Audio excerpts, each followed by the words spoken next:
Okay, well, I've taken this as being a slight biographical journey. I haven't got a PowerPoint because I've decided I'm over Zoom sharing, so I'm happy to just talk for a change and leave it at that. Look, by way of background and thinking through a career which literally we turn 40 next month in April. The practice of Allom Lovell Associates, Lovell Chen, is 40 years old, which is a long time to be running a heritage practice. And Sherry and Bryce as well, I'm sure, have much the same sort of journey.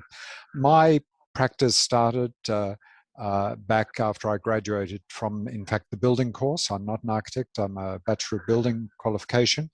And my passion and interest at that time as a recent grad was in fact largely in adaptive reuse, and particularly in adaptive reuse of older building stock for housing. And so that the first few years of my practice was very much involved in delivery of low-cost housing in a context of Melbourne still being in the throes of slum clearance and the wholesale demolition of inner suburban areas for housing renewal. And so there were a group of us out of Melbourne Uni who were very keen to look at ways of, in fact, keeping and saving buildings, not for heritage reasons as much as simply from the point of view of valuing existing building stock from both environmental perspective, energy performance, all of those things that are now very current. So I got involved in that area as a recent grad. I did a couple of years of postgrad study under then John Scrivener, who was Professor of Building, and Miles Lewis, who was a senior lecturer in architecture and architectural history.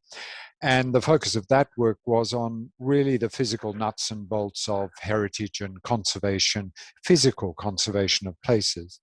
And so the first years of my practice, I did literally a year where I worked for Peter Elliott, a prominent local architect, for a short time, and Guildford Bell, who is a very well-established architect.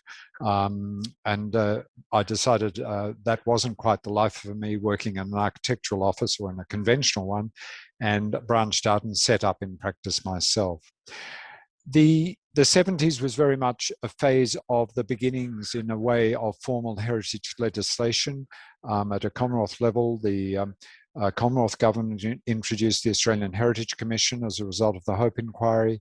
And in Victoria, we had the first Historic Buildings Act coming into force in 1974. And so that, in a way, the practice was established at the very beginnings of a formalized structure to heritage statutory control, if you like. And so the first decade really of practice for me was very much about conservation and restoration.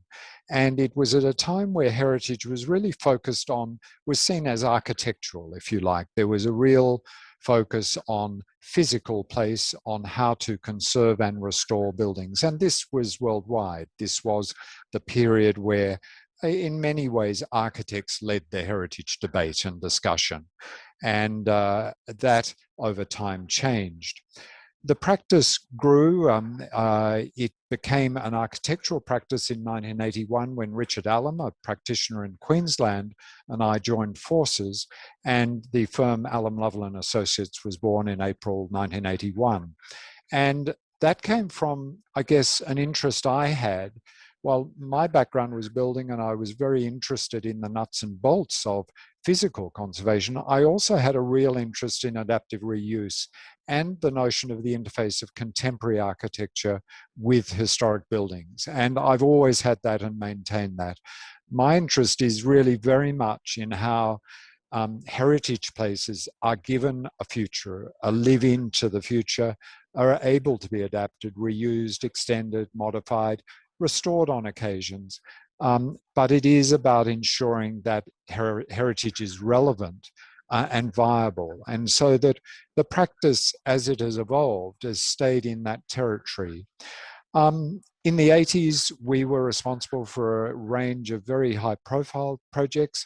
As a young practice, we worked on the Hotel Windsor, a major project here, the Princess Theatre, the Gothic Bank. These were all major heritage buildings, and it was a really exciting time. It was a time when everyone had an engagement and interest in discovery of what old buildings were about and where they were going. And so that we did a lot of forensic work, we did a lot of research, we did a lot of detailed investigation of heritage places. And as the practice grew, we employed historians, we employed architectural historians, we employed material specialists, those sort of skills that go to the breadth of the heritage issue.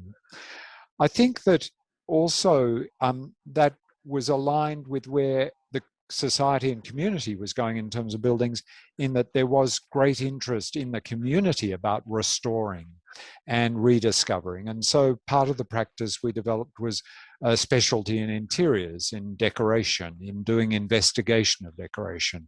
And we investigated and were responsible for many restorations. Parliament House here, the interiors, the first phase of restorative works there.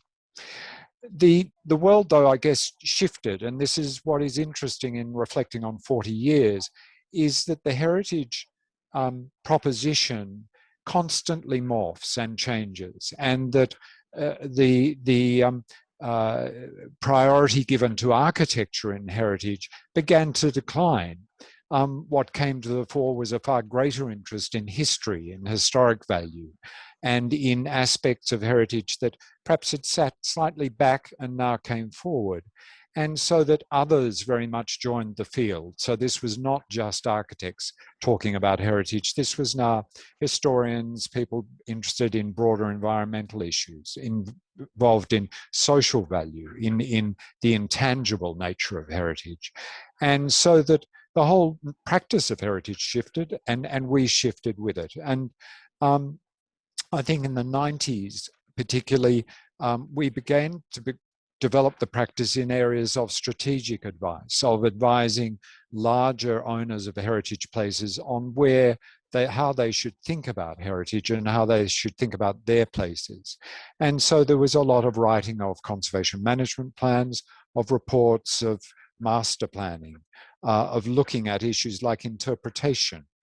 It was also a time when I think society also changed in their view of heritage, in that heritage got somewhat put into a broader context of things like neighbourhood character. So you get a lot of the Save Our Suburbs movements, those sort of things. So there was a broader proposition of what heritage was about.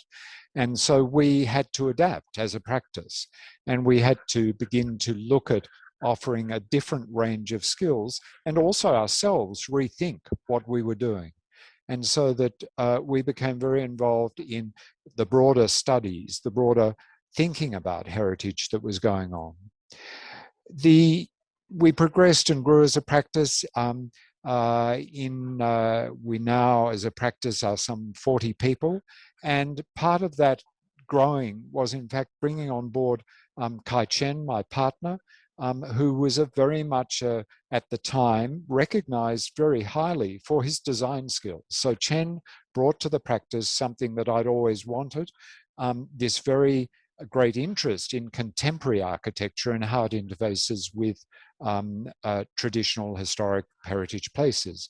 And so the practice, in a sense, began to develop two clear streams. One was the architectural proposition, one was the conventional heritage, or not conventional, but the heritage proposition.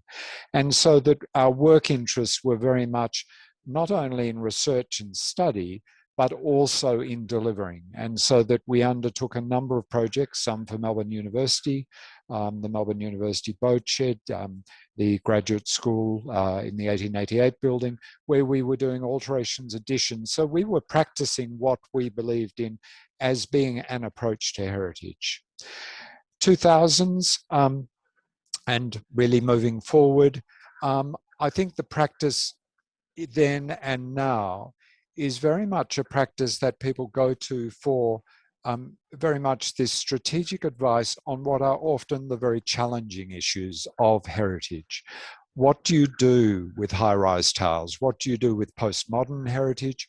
What do you do with modernism? How do you approach an entirely difficult physical construct in many ways?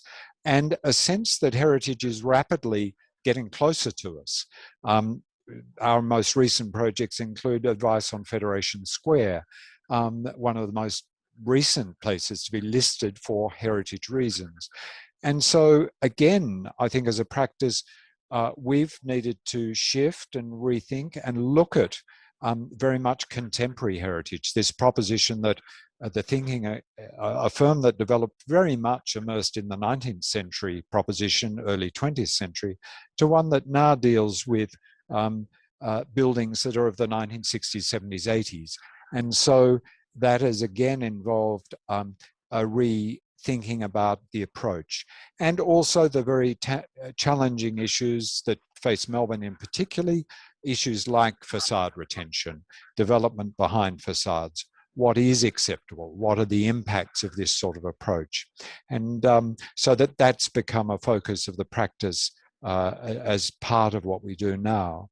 I think as a final reflection, one of the interesting things, and it was interesting, we had a talk in the office today about the LGBTI community report on contemporary heritage and that proposition of heritage of minorities, heritage of different groups, and a heritage that in fact has very little tangible associated with it. It's about concepts in the community and how you reflect that in studying heritage, how you deal with it where there isn't actually a tangible outcome. You're dealing with a proposition, an interest, a group, a transient heritage. And they're all part of what challenges us now, is this proposition of dealing with this idea that heritage has long ago moved away from the notion of monument. It's moved well beyond just architecture. It's moved well beyond just history. It is about a social proposition. And the contemporary heritage practice is one that, in a sense, has to be on that and ahead of it and thinking about how to manage it. So that's the breadth of practice. It's been a fantastic journey for those of you who are interested in joining it or becoming a part of it. It will go on evolving. I think what is interesting for me is that I will drop out of this at some stage in the not too distant future. Others will come on board, others younger will have different ideas, but it is an evolutionary process. Heritage is not static. It is about a constant thinking and rethinking. So hopefully that gives you a bit of insight into our practice.